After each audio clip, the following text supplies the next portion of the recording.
Amin. Qala Allah Ta'ala fi kitabihil karim. A'udzu billahi minasyaitonir rajim. La yastawil qa'iduna minal mu'minin ila akhiril ayat. La yastawi tidak sama. La yastawi tidak sama siapa al-qa'iduna orang yang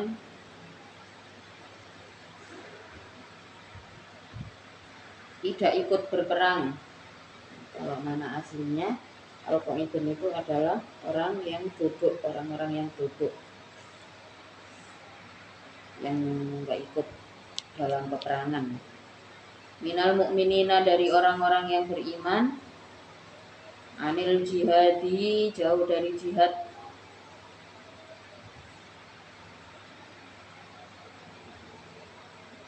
ghairu ulid dharari yang selain orang yang memiliki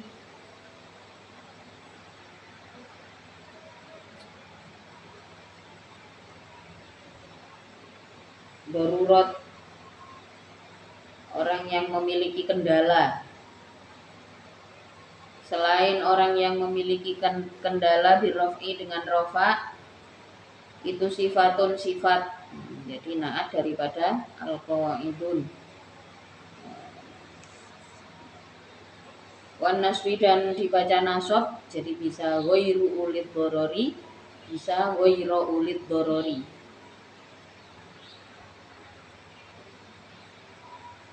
Birraf'i wan nasbi istisnaan dengan menjadi istisna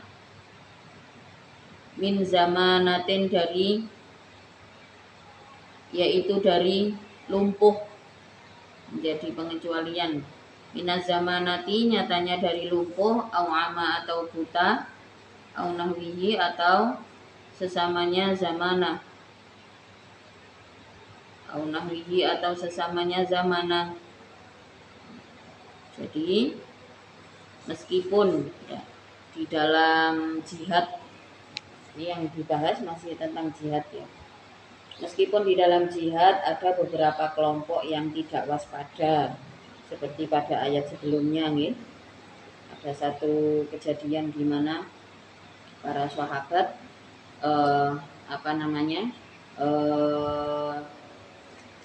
ada tujuan membunuh seseorang atau memerangi seseorang yang seakan-akan terlihatnya tidak sedang berjihad. Para sahabat yang ceroboh sembrono, ada orang mengucapkan salam berdasarkan kewaspadaan, karena memang di ayat sebelumnya dikatakan ada perintah untuk menangkap atau membunuh, faqtuluhum waqtuluhum haitsu saqiftumuhum. Itu adalah ayat perintah untuk melakukan penangkapan atau peperangan, pembunuhan terhadap orang kafir dan munafik ya.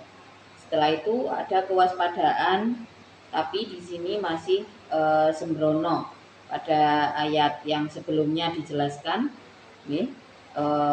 perintahnya adalah untuk tabayun dulu, mencari tahu, meskipun itu dari kelompok yang banyak belum beriman.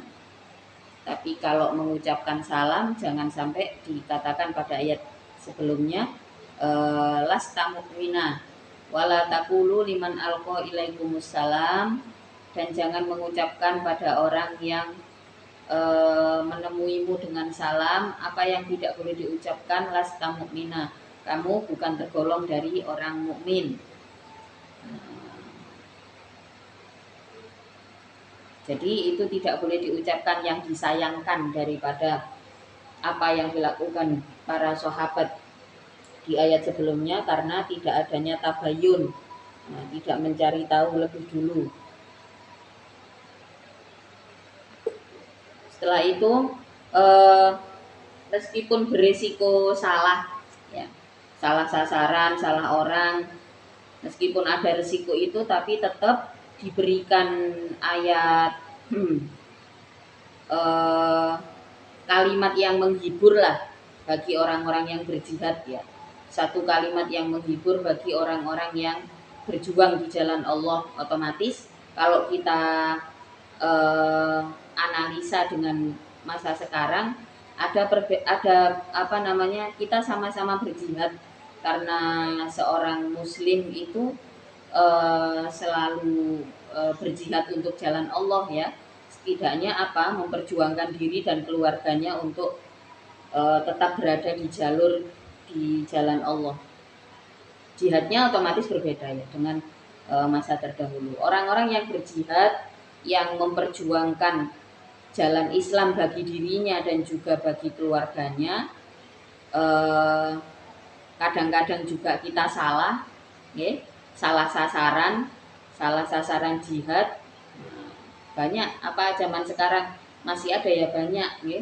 Ketika seseorang mengucapkan sebuah kalimat yang benar dengan cara yang salah. Nah, misalkan zaman sekarang ada banyak sekali berita, bukan berita ya, konten lah ya, konten yang sebenarnya tujuannya baik. Ini ciri-ciri hari akhir gitu ya judulnya, ciri-ciri hari akhir. Apa yang biasanya di clickbaitnya apa biasanya, termasuk ciri-ciri hari akhir adalah banyaknya masjid yang bagus tapi tidak ada yang berjamaah. Kenapa itu dijadikan clickbait? Padahal ya, apakah itu relevan dengan pendengarnya? Ya, kadang-kadang tidak relevan. Iya lek wong Indonesia iki kabeh iso bangun masjid. Kenapa yang dijadikan judul harus masjid yang bagus-bagus? Apakah sudah pasti di Indonesia ini ada 10 orang, apa semuanya sudah pasti bisa bangun masjid? Kan enggak. Harusnya kan itu dijadikan motivasi. Kenapa yang dijadikan tanda-tanda hari akhir itu ya biasanya kalau di internet ya judulnya itu banyak masjid yang megah tapi tidak ada jamaahnya. Opo sing digawe judul awalan padahal masjid sing elek ya guru mesti ono jamaah. Atau bahkan semua dari kita belum tentu, sak desa paling hanya ada 1-2 orang kan yang punya kesanggupan untuk menjadi donatur dari sebuah masjid. Berarti kan orang membangun masjid yang bagus itu kan bagus. Kenapa kemudian itu menjadi judgement, menjadi judul awal sebuah info yang mestinya baik gitu ya. Ada lagi ciri-ciri hari akhir gitu ya, banyaknya rumah yang megah dengan sedikit penghuni. Padahal ya, ini kan justru melemahkan himmah daripada kebanyakan bangsa Indonesia. Apakah seseorang yang rumahnya jelek, ya, rumahnya biasa aja lah, yang saya bilang jelek, rumahnya biasa aja terus desean anggota keluargane, apakah berarti ini juga sesuatu yang baik? Kan enggak, ya. Tapi tujuan berita itu memang untuk menjatuhkan salah satu pihak atau melemahkan motivasi umat Islam terhadap tolabul halal dan semacamnya. Padahal Rasulullah sendiri memberikan satu contoh, ini terkait rumah ya, terkait rumah maupun bangunan yang dibangun. Rasulullah itu termasuk ahli bangunan dan tidak di dalam kitabnya Abuya itu Muhammad Shallallahu Alaihi Wasallam Al-Insanul Kamil itu dijelaskan bahwa ketika pembangunan Masjid Nabawi, Rasulullah itu memperhatikan setiap detail yang yang ditempelkan ya, yang diaplikasikan di masjid tersebut. Ini waktu pembangunan awal ya. Terus pada sentuhan terakhir itu kan ada lumpur yang harus dipakai untuk menjadi sentuhan terakhir daripada masjid itu, di mana pemasangannya memerlukan detail gitu. Rasulullah nggak diem saja, wes sembarang wes sing isok masang. Tidak seperti itu yang dilakukan Rasulullah. Saya dengar di sana ada seorang pemuda yang ahli untuk pemasangan tanah liat pada bangunan. Ahli tanah liat pada bangunan. Ya sudah, itu minta dia karena dia ahlinya supaya masjid ini terlihat bagus. Seperti itu.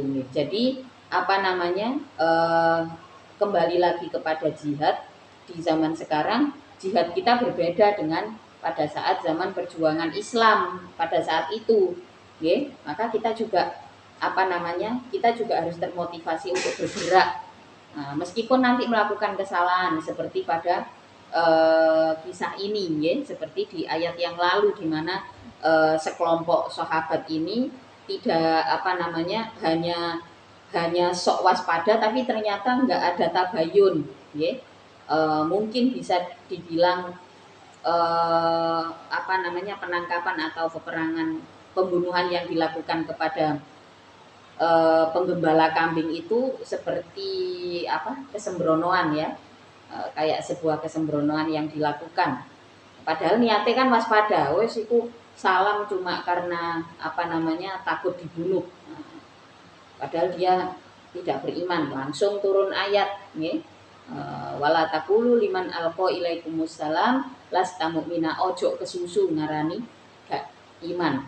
Kalau nggak ada tanda jelas, jangan buru-buru mengatai apa namanya, mengatakan tidak beriman, ini nggak boleh. Jadi tabayun itu penting. Kenapa? Ini sebagai bentuk keterus-terangan ya. Jadi sebagai bentuk kejujuran. Kita mencari kejujuran dari orang lain terhadap apa yang kita pikirkan, itu tabayun. Penting kita berpikir suudon atau berpikir sesuatu yang tidak jelas tentang teman seiman, tentang orang lain.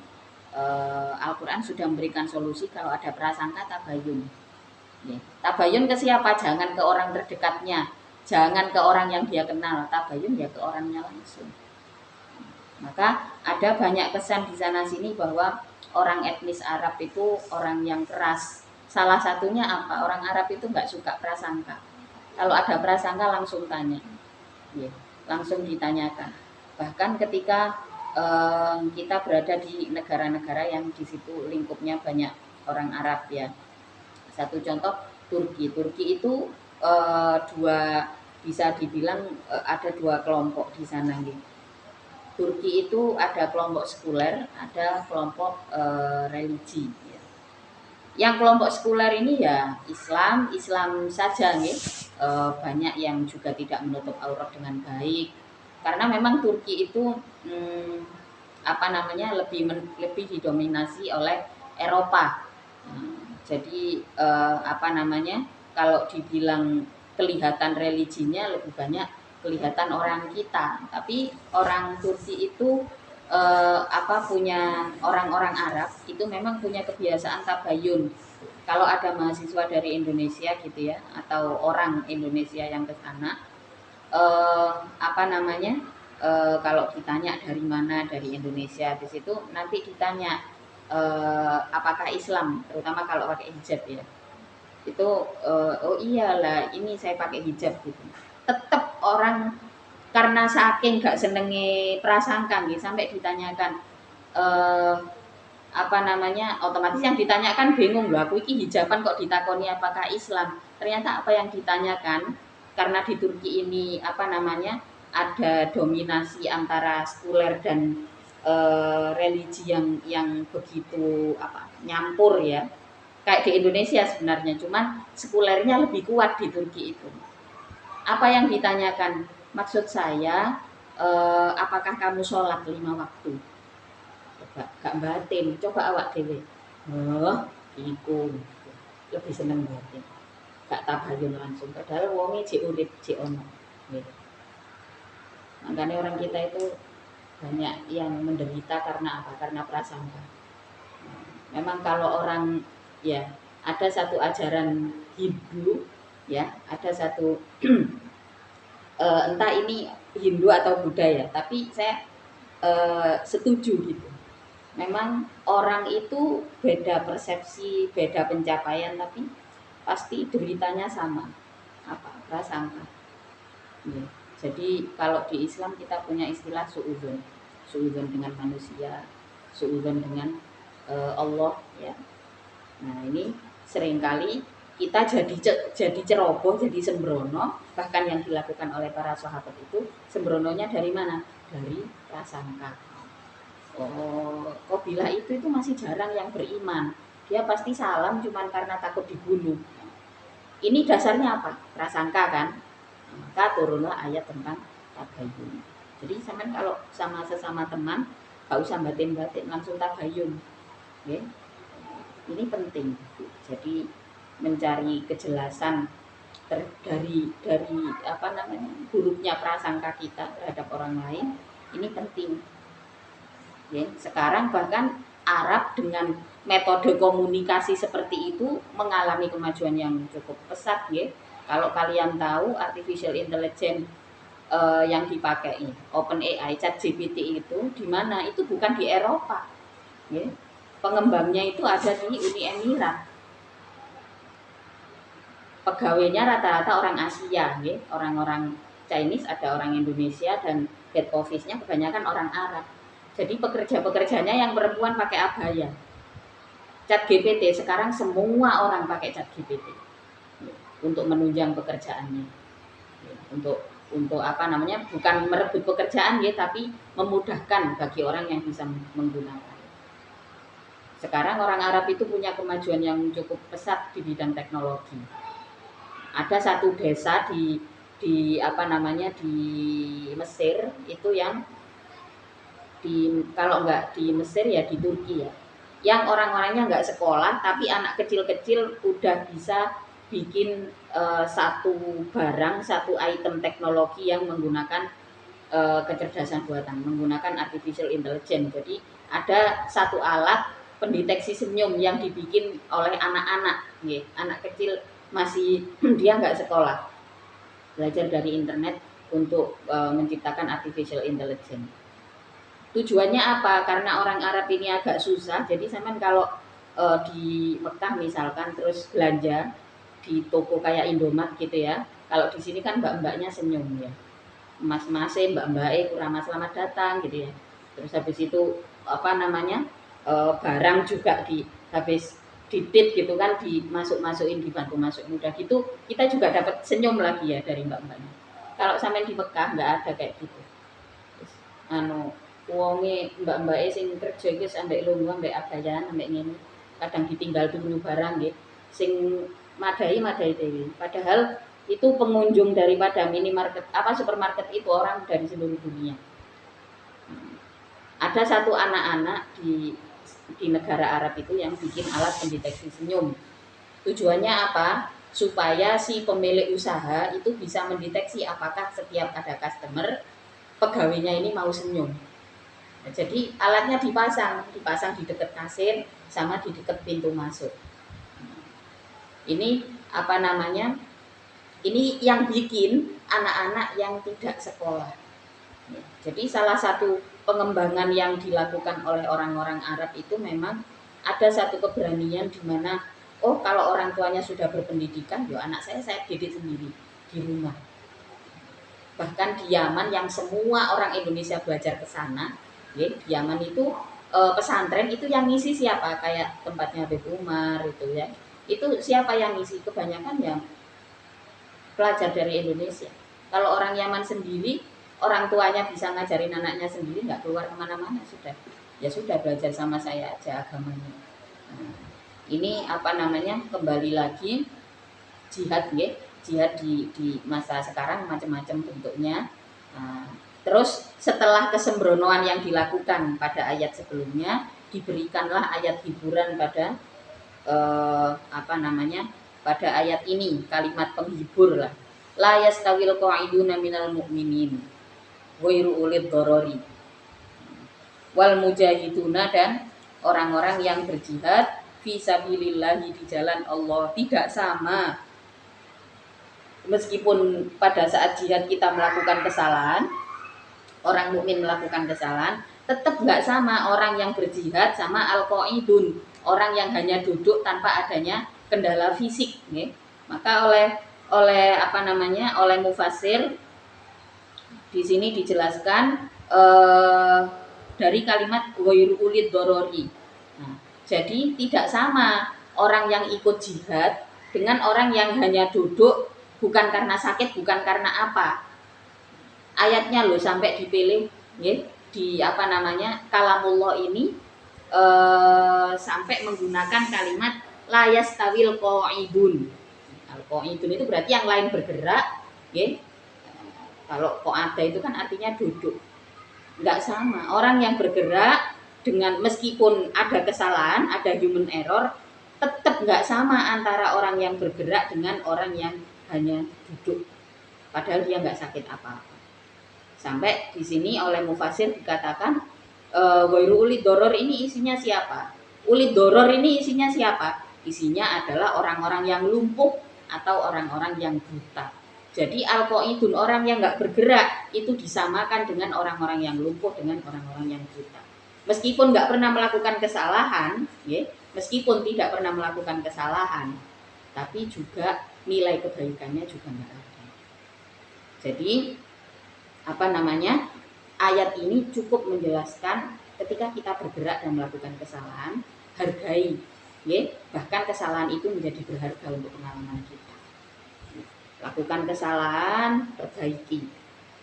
Ini adalah jihad. Bahkan Al-Quran juga menegaskan, ya, la yastawil qa'iduna minal mu'minin ghairu ulid dorori wal mujahiduna fi sabilillah. Dengan apa? Bi amwalihim, dengan hartanya mukmin. Bi amwalihim, dengan hartanya mukminin, wa anfusihim, dan diri-dirinya mukminin. Faddola, mengunggulkan, melebihkan siapa Allah al-mujahidina, pada orang-orang yang berjihad, yang berjuang, bi amwalihim, dengan hartanya mujahidin, ya, yang paling dekat, wa anfusihim, dan dirinya mujahidin. Mengunggulkan atas siapa? Alal qaidina, atas orang-orang yang tidak ikut perang, atas orang-orang yang hanya duduk. Bahkan lidororin, karena adanya bahaya, lidororin, karena adanya bahaya yang dihadapi. Jadi tidak sama orang-orang yang berjihad dengan harta atau dirinya. Kalau tidak punya cukup harta, maka memanifestasikan dirinya, ya, kayak pelajar, ya. Bisa dikatakan kalau zaman sekarang orang belajar agama itu ya masuk kategori jihad. Pada saat pelajar kita belum bisa membiayai diri kita sendiri, maka kita berjihad dengan diri kita, ya kan? Pembiayaan masih dari orang tua. Yang berjihad dengan hartanya, oh berarti orang tuanya, ya, berjihad dengan hartanya. Pendiri tempat pendidikannya, ya, dengan mendirikan apa namanya tempat pendidikan, berarti dia memanifestasikan atau meluangkan apa namanya hartanya untuk membangun lembaga pendidikan. Sementara pelajarnya, ya, baru bisa berjihad dengan dirinya. Beda nanti kalau sudah dewasa, sudah bisa bekerja, oh harus ada keluarga yang dihidupi, keluarga saya harus makan rizki yang halal. Nah, ini berarti berjihad dengan hartanya, sudah ada kapasitas. Maka itu tidak sama, tidak mungkin sama. Orang yang hanya duduk, ya, dengan orang yang bergerak itu nggak akan sama. Kenapa? Otomatis dilebihkan. Kayak bekerja di suatu tempat, ya, dengan resiko pekerjaan yang tinggi, otomatis di situ ada asuransi jiwa, ada asuransi kesehatan. Sama, Allah juga memberikan itu, dilebihkan. Kenapa? Karena harus menghadapi doror, menghadapi bahaya. Dilebihkan darajatan pada derajat. Fadilatan darajatan pada satu derajat. Fadilatan artinya satu keutamaan atau sebuah keistimewaan, liistiwaiha, karena samanya qaidin wal mujahidin. Fin niyati, di dalam niat. Fin niyati, di dalam niat.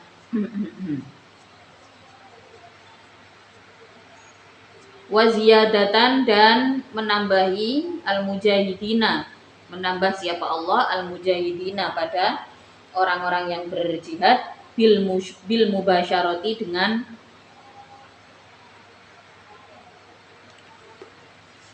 pujian atau dengan kabar gembira. Bil mubasyarati dengan kabar gembira.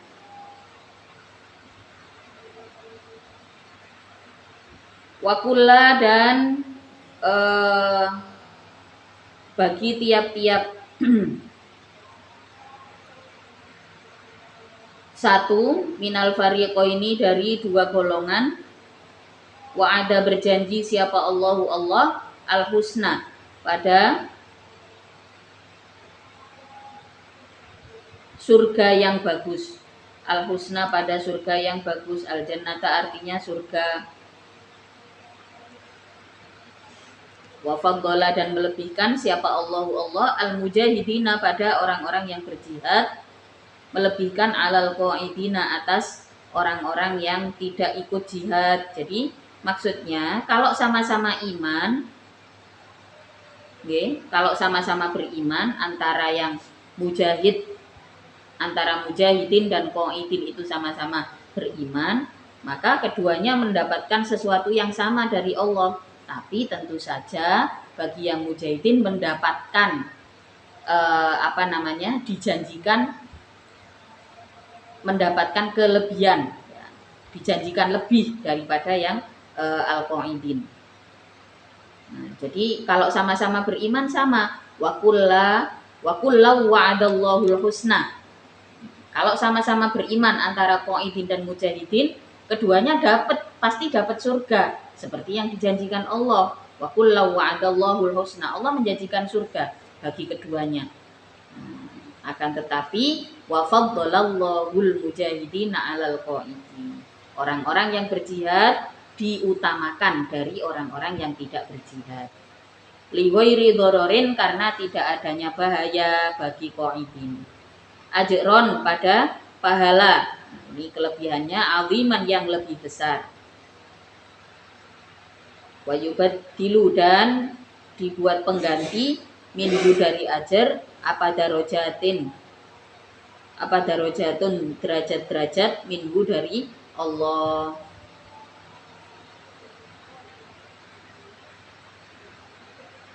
Manazilan yaitu artinya derajat-derajat, ba'duha yang adapun sebagian manazil itu fauqa ba'din melebihi sebagian yang lain, minal karomati nyatanya dari kemuliaan. Kalau orang mulia dengan ilmu seseorang bisa mulia, akan lebih mulia lagi kalau ilmunya diamalkan. Orang yang beriman, yang tidak berilmu dapat surga, yang berilmu juga dapat, ya. Yang mengamalkan ilmunya tentu lebih tinggi. Jadi memperjuangkan apa yang sudah kita ketahui, tentu di situ kita mendapatkan nilai lebih, ya, di sisi Allah. Wa maghfiratan dan ampunan. Wa maghfiratan dan ampunan. Wa rahmatan dan kasih sayang. Mangsubani adapun maghfiratan wa rahmah itu dibaca nasab bi fi'lihima dengan fi'ilnya maghfiratan wa rahmah. Al-muqaddari yang dikira-kirakan, al-muqaddari yang dikira-kirakan.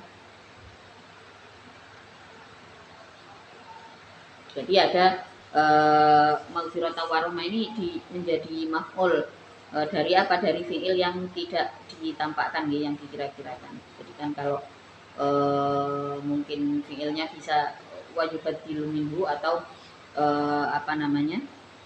pokoknya diberikan, mendapatkan maghfirah gitu ya, dan rahmah bagi orang yang berjihad. Wa kana dan ada siapa Allahu Allah itu ghafuron, maha pengampun atau banyak pengampunannya li auliyaihi terhadap kekasih Allah, rahiman pun maha pengasih bagi orang-orang yang terpilih. Bi ahli taatihi artinya orang-orang bi ahli taatihi artinya dengan ahli taatnya Allah. Jadi kalau apa namanya, ada kalimat yang diulang ya, ada pengulangan kalimat setelah wa faddalallahu mujahidina 'alal qa'idina ajran 'azima darajatin minhu wa maghfiratan wa rahmah. Ada maghfirah dan rahmah. Wa kana Allahu ghafurur rahimah. Nah, ini menunjukkan kelebihan maghfirah nggih, dan juga kasih sayang yang khusus diberikan bagi orang-orang yang bergerak, bagi orang-orang yang berjihad. Jadi tadi ada kalimat rahmah sudah diucapkan nggih. Maghfirah juga diucapkan di situ, apa namanya? Pakainya adalah masdar ya.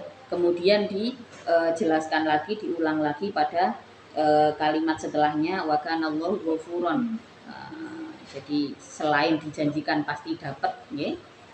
Ini untuk meyakinkan lagi dengan kata terakhir wa kana Allahu ghafurur rahimah, Allah meyakinkan kepada mujahidin nggih.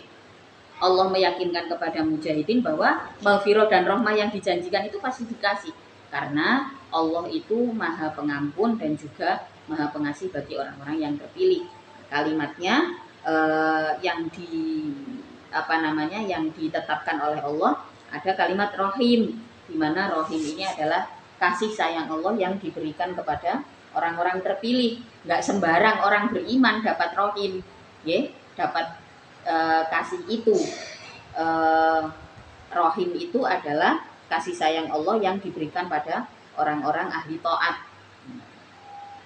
Jadi pengulangan kalimat ini untuk meyakinkan kepada mujahidin, gak usah nyesel, kalau sudah bergerak atas nama sabilillah, atas nama jalan Allah, ada kesalahan, kalau kegagalan mungkin orang bisa berpikir, oh saya gagal karena faktor eksternal bla bla bla bla. Tapi kalau kesalahan biasanya kan dari diri sendiri. Gak apa-apa, gak usah nyesel, jangan terus berhenti untuk bergerak, terus saja melangkah dengan dengan motivasi dari Allah mengatakan la yastawil qa'iduna minal mu'minin ghairu ulil dorori wal mujahidun. Ini adalah satu bentuk motivasi kalau kita beriman gitu ya, bergerak dan melakukan kesalahan, dilanjutkan saja, belajar dari kesalahan, bangkit dari keterburukan. Nah, seperti itu hendaknya karakter daripada seorang mukmin yang berjihad. Jihadnya zaman sekarang tentu nggak sama kalau kita tidak sedang dihadapkan dengan perang ideologi, yang sampai ada perang fisik, ya berarti jihad kita tidak menggunakan senjata, tidak dengan membunuh, tidak dengan menangkap orang, tapi jihadnya disesuaikan dengan kondisi sosial yang kita jalani. Wa nazala fi jama'atin aslimu wallahu ta'ala bishawab. Al-Fatihah.